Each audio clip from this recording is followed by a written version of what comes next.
iBond traders ඉතින් අද video එකේදී කතා කරන්න යන්නේ personally risk එක manage කරගන්න විදිය ගැන. එතකොට මේකෙදි මම trade වලට enter වෙන විදිය සහ trade එකක් loss වෙනකොට මොකක්ද කරන්න ඕන සහ trade එකකට enter වෙන්න ඕන විදිය ගැන තමයි මේ වීඩියෝ එකේදී කතා කරන්නේ. ඉතින් එහෙනම් අපි යමු වීඩියෝ එකට.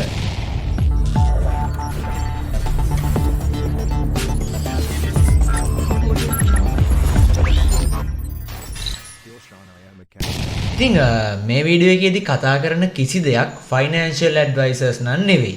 මේකෙදි මම පෙන්නන්නේ මම trade කරන විදිය සහ මගේ experience වලින් කොහොමද මම entries ගන්නෙ risk එක manage කරගන්නේ කොහොමද කියලා. ඉතින් මේක risk එක manage කරගන්න එක විදියක් විතරයි. සම්පූර්ණ risk management නැහැ. යම් තාක් දුරකට තමයි මම අද වීඩියෝ එකේදී පෙන්වන්න බලාපොරොත්තු වෙන්නේ. ඉතින් ඔන්න මම යනවා මගේ trading view app එකට. නෙවෙයි browser එකට. මේකනත් වීඩියෝ එකක් අරගෙන එන්නම් ඕන නම් විතරක්. ඒ කියන්නේ trading view ගැන full setup එකක් මම අරගෙන එන්නම්. එතකොට මම trade වලට enter වෙන විදිය මුලින්ම මම පැහැදිලි කරලා ඉන්නම්. සාමාන්‍යයෙන් මම නිතරම කියන දෙයක් තමයි ගඟ යන පැත්තට තමයි අපි පීනන්න ඕන. ඒ කියන්නේ trading වලදීත් එහෙම තමයි. මුලින්ම අපි market එකේ trend එක අඳුරගෙන ඉන්න ඕනේ. ඒ කියන්නේ market එක සම්පූර්ණයෙන්ම තියෙන්නේ down trend එකකද up trend එකකද කියලා. සාමාන්‍යයෙන් අපි සමස්තයක් විදියට ගත්තාම Bitcoin 69000ට ගියපු දා ඉඳලා අද වෙනකම්ම තියෙන්නේ down trend එකක්. මේක up trend එකක් වෙන්න පුළුවන් ඉදිරියට. නමුත් තාම තියෙන්නේ down trend එකක්. අපි දැනගෙන ඉන්න ඕන trend එක මොකක්ද කියලා. trend එක දැනගෙන trade කරනවා නම් සාමාන්‍යයෙන් loss වෙන්න තියෙන ඉඩකඩ අඩුයි. මුලින්ම trend එක අඳුරගෙන ඉන්න ඕන.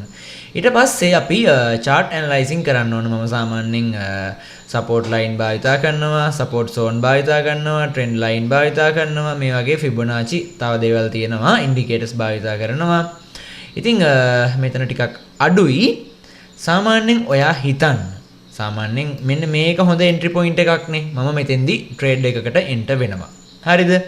මම ගොඩක් වෙලාට trade වල සාමාන්‍යයෙන් screenshot මගේ group එකේ දානවා. ඒ කියන්නේ Bitcoin වලින් විතරයි මම trade කරන්නේ. අනිත් ඒවාටත් යනවා බොහොම කලාතුරකින්. සාමාන්‍යයෙන් මම trade කරන්නේ Bitcoin වලින් විතරයි. දැන් ඔයා හිතන්න දැන් මෙන්න මේ වගේ තැනක් ගන්නකො. මේ වගේ තැනකදී trade එකකට enter වුණා. enter වෙලා මේක up එකකට ගියොත් ඒක කිසිම ගැටලුවක් නැහැ. long එකක් දාලා තියෙන වෙලාවක up එකකට ගියොත් ඒක profit. ඒක ඉතින් කියන්න දෙයක් ඇත්තේ නැහනේ. එතකොට හිතන්න දැන් මේ වගේ තැනකදී ඔයා trade එකට enter වෙනවා. ඊට පස්සේ market එක මෙන්න මේ වගේ down වෙනවා. down වුණාම මම කරන දෙයක් තමයි දැන් මම trade එකකට enter වෙන්නේ මෙන්න මේ විදියට. මං ගාව capital එක ඩොලර් 100ක් තියෙනවා නම් ඒ 100ම මම මේ trade එකට දාන්නේ නැහැ. සාමාන්‍යයෙන් 100ට 2ක් 3ක් වගේ තමයි trade එකකට දාන්නේ. ඒ කියන්නේ ඩොලර් 2ක් 3ක් වගේ තමයි එක trade එකකට මම දාන්නේ. එතකොට ඒ දාලා මෙන්න මෙතනින් trade එකට enter වෙනවා. enter වුණාට පස්සේ market එක ඊගාව support line එකට එනවා. ඒ support line එකට ආවට පස්සේ මම කරන්නේ නැවතත් ඩොලර් 2ක් 3ක් 4ක් වගේ, ඒ කියන්නේ උඩ buy කරපු ගානට වඩා ටිකක් වැඩි ගානක් මේ පල්ලෙහා support line එකේදී මම මේකට එකතු කරනවා. ඒ කියන්නේ percentage එකක් විදියට මම මගේ අර තෝරණ එකේ ඒක drag කරලා ඊට පස්සේ නැවතත් buy button එක උඩ click කරනවා. ඊට පස්සේ මෙතෙන්දිත් මට margin එකක් add වෙනවා. ඉතින් මෙතනත් market එක උඩට ගියොත් කොහොමත් profit market එක තව ටිකක් අඩන් වැටෙනවා ඊගාව support line එකට. ඊට පස්සේ මම කරන්නේ එතෙන්දිත් සාමාන්‍යයෙන් මීට වඩා චුට්ටක් වැඩි margin එකක් මෙතෙන්දි එකතු කරනවා. එතෙන්දිත් market එක up එකට යන්නේ නැතුව කඩාගෙන වැටෙනවා ඊගාව support zone එකට. එතකොට කරන්නේ මම මෙන්න මෙතෙන්දිත් අර වගේම මීට වඩා චුට්ටක් වැඩි ගාණක් මෙතන trade එකට එකතු කරනවා. අන්න එහෙම තමයි trade එකට මම ටික ටික එකතු කරන්නේ. සාමාන්‍යයෙන් ඕගොල්ලෝ වගේ ඕගොල්ලෝ තරම් ප්‍රොෆෙෂනල් නෑනේ මම. ඉතින් ඒක නිසා මම කරන්නේ චුට්ට තමයි පුංචි ගාණකින් trade එකට enter වෙලා චුට්ට තමයි margin එක එකතු කරගෙන යන්නේ. ඒ වගේමයි මම stop loss එකක් අනිවාර්යයෙන්ම දානවා. ඒ කියන්නේ කලින් market එක බලලා ගොඩක් පල්ලෙහාම තියෙන support line එකක් බලලා මම ඒ කියන්නේ market එක කලින් අවුරුදු වල flip වෙච්ච තැනක් බලලා එතෙන්ට තමයි stop loss එක දාගන්නේ.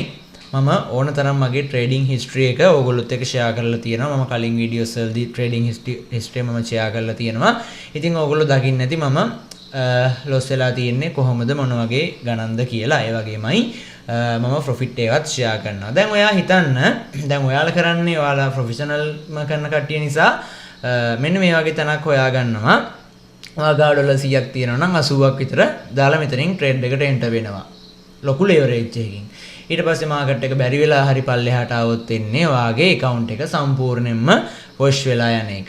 නමුත් මේ වගේ කරාම එහෙම වෙන්නේ නැත්තේ නෑ. එහෙම වෙන්න තියෙන ඉඩකඩ ගොඩක් අපිට අවම කරගන්න පුළුවන්. අනිත් දේ තමයි දැන් ඔයා හිතන්නකෝ ඔයා ට්‍රේඩ් එකට එන්ටර් වෙන්නේ මෙතන ඉන්නේ. එන්ටර් වෙලා නැවතත් මාකට් එක මෙන්න මේ හරියට ආවා කියලා. ඉතින් ගැටලුවක් නෑනේ. ඔයාට දැන් ඒ කියන්නේ ඔයා මෙතෙන්දි ඩොලර් 2කින් ට්‍රේඩ් එකට එන්ටර් වුණා නම් මෙතෙන්දි එකතු වෙන්නේ 4කින් නම් මේකෙන් භාගයක් ආවත් ඔයාට ප්‍රොෆිට් එකක් ඇවිල්ලා. ඒ කියන්නේ මාකට් එක මේ හරියට ආවත් ඔයාට ප්‍රොෆිට් එකක් ඇවිල්ලා. ඒ කියන්නේ දැන් ෆිබොනාචි දාගත්තොත් ඩවුන් එකට සාමාන්‍යයෙන් මේක 6 ලෝස් හදමින් යන්නේ. එතකොට අපි ඒක තේරුම් ගන්න ඕන.